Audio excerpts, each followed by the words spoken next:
Today, human scientific research is still limited to the material world, restricted by rigid and conventional thinking. What they refuse to acknowledge, they dare not study. For example, modern science avoids touching upon mysteries such as near-death experiences, supernatural abilities, alternate dimensions, or the incorruptible bodies of revered monks after passing. And what about the breathtaking images of a heavenly realm captured by NASA's Hubble telescope? Or the chilling screams echoing from the Earth's depths recorded by Russian scientists drilling 10,000 meters down? Then there's a small village in China, home to reincarnated souls, where every resident carries memories of past lives. And what about hypnosis cases that reveal the soul's journey through multiple reincarnations, not just one life? These examples are vivid, numerous, and undeniable, yet they're shackled by old, stubborn mindsets. No one dares to study or rethink them. Deep-seated biases turn these objective truths into forbidden zones for empirical science. The barrier blocking humanity's shift in perspective lies in atheism and materialism. Their foundation rests on evolution theory, a hypothesis Darwin proposed in 1859. He suggested humans and apes share striking similarities, claiming humans evolved from apes.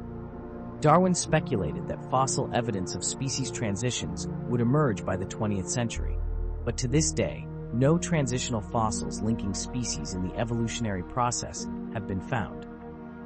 Yet modern technology has uncovered ancient relics of numerous civilizations on Earth, remnants not from our current human civilization, but dating back thousands, millions, even tens of millions, or over 100 million years. These aren't from a single era, but artifacts from multiple distinct civilizations. Modern science labels this prehistoric culture, suggesting human civilization isn't a one-time event, but a cycle of rebirth. Each time a civilization collapses, a few lucky survivors remain, preserving traces of prehistoric culture. From there, they multiply and evolve, ushering in a new era of civilization.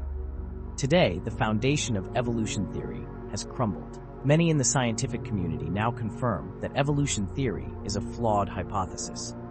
I won't dive into the details here, but it's disheartening that some still cling to the idea that humans descended from apes, passing this misguided education to future generations. Truly, it's leading humanity down a blind path. In this vast universe, humans seem incredibly small. Could we really be the only intelligent beings? Why is this question so rarely explored? Ultimately, a deity is simply a being far superior to us in wisdom, power, and realm. So why fear discussing this truth? It's because people today prioritize money above all else, leaving few willing to ponder such profound questions. This is humanity's greatest tragedy. Today, many scientists have grown arrogant, resting on past achievements, losing the courage to venture into the unknown. Some cling to outdated theories, refusing to face objective reality. This is science's deepest regret. The universe teems with advanced intelligent life across countless dimensions, a fact backed by countless real events. In 1970, a U.S. plane flying over Bermuda suddenly vanished from radar for 10 minutes, losing all ground contact.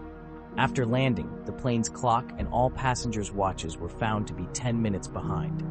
These phenomena are easily explained by alternate time-space theories, where someone or something enters a different dimension, where time flows, unlike our own. 10 minutes here may mean nothing in that realm. So how can we deny the existence of other dimensions or life more intelligent than humanity? Traditional textbooks claim that due to low productivity and underdeveloped science, early humans couldn't explain natural phenomena, leading to ignorant superstitions and belief in divine creation. Einstein and Newton, hailed as the greatest scientists in human history, stood at the pinnacle of knowledge in their time. Yet in their later years, both believed in a higher power.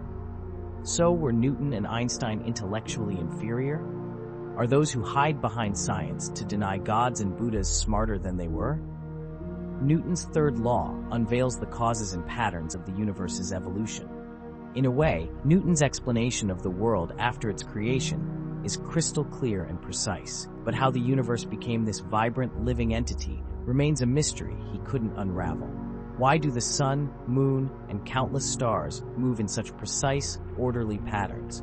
Where did that initial push originate? Following this line of thought, Newton concluded that the one who sparked that first push was God. Like Newton, Einstein believed the universe's laws are God's masterpiece, with divine hands guiding the planet's dance. One day, a journalist interviewed Einstein, asking his views on religion and the existence of God.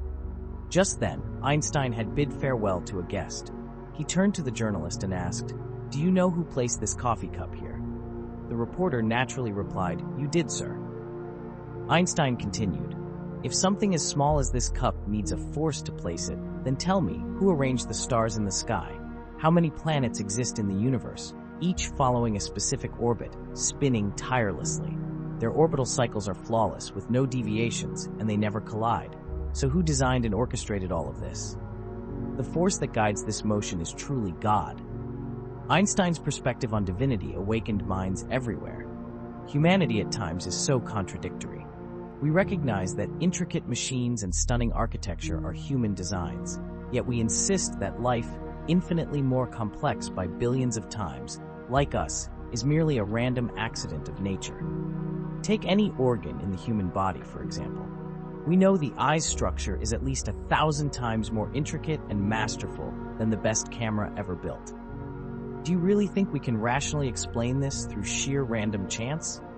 Our natural world appears infinitely complex, but if you observe closely, you'll discover it's profoundly harmonious and orderly. Such perfection clearly demands intentional guidance from beings of immense power and wisdom to craft this exquisite balance. In one conversation, Einstein remarked, "Some believe religion clashes with science." As a scientist myself, I deeply understand that today's science can only prove the existence of something, but it cannot definitively say if it exists or not. So, if we currently can't prove an entity's existence, we can't conclude it doesn't exist. Einstein took it further, using the discovery of the atomic nucleus as an example. He said, "Imagine thousands of years ago, when we couldn't prove the atomic nucleus existed. If we'd rashly declared it non-existent back then, and today we've uncovered it, wouldn't humanity have committed a monumental error?" In the end, Einstein concluded, that's why today's science can't prove God's existence. It's because cosmic science hasn't reached that level yet, not because God doesn't exist. In summary, even though our five senses are limited and can't perceive God's presence, science cannot deny God's existence.